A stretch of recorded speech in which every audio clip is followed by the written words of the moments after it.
नए नए वीडियो देखने के लिए हमारे चैनल को सब्सक्राइब जरूर करें। धन्यवाद।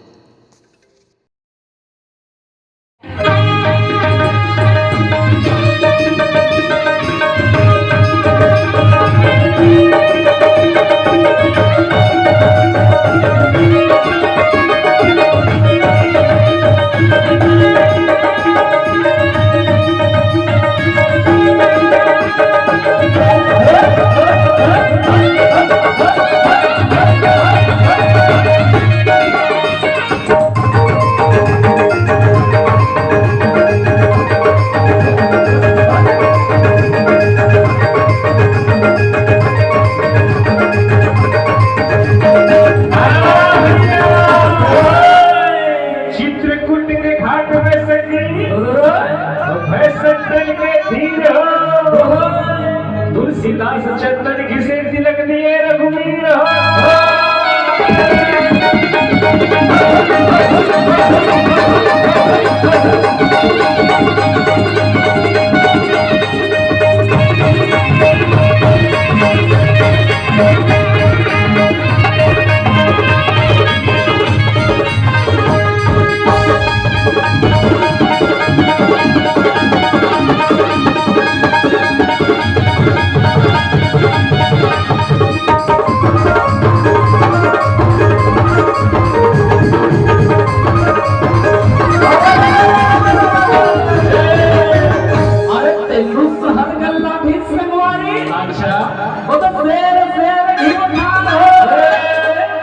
लाठी के सहारा में भैया का भैंस चरा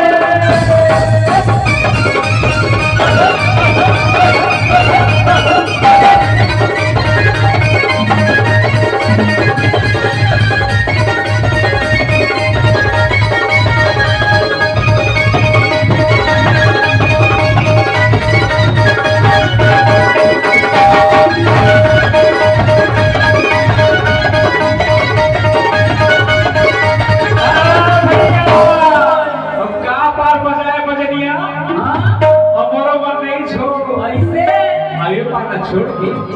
मोगरा के माया बनी छो मोगरा के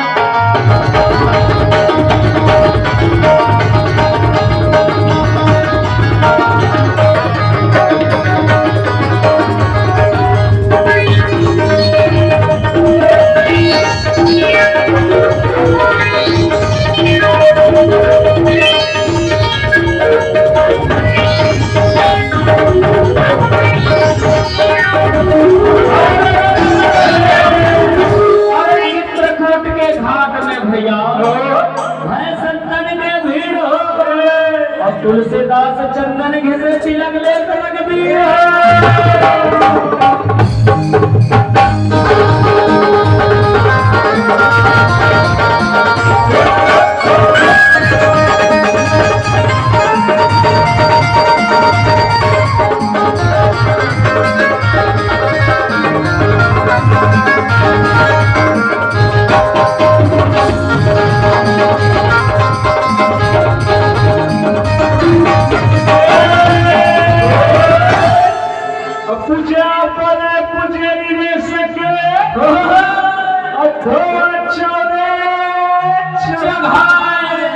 पूजा पड़ा तो छत्तीसगढ़ ही रंगोली के घर में बचा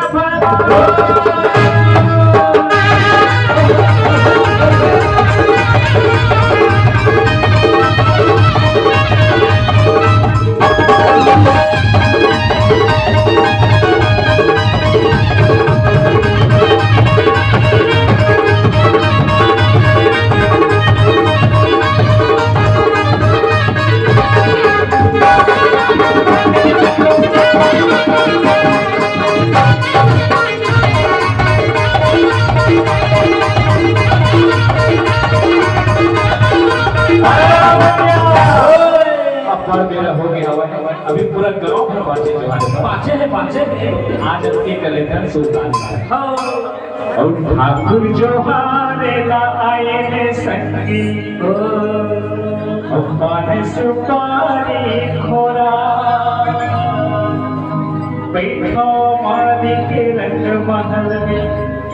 रामन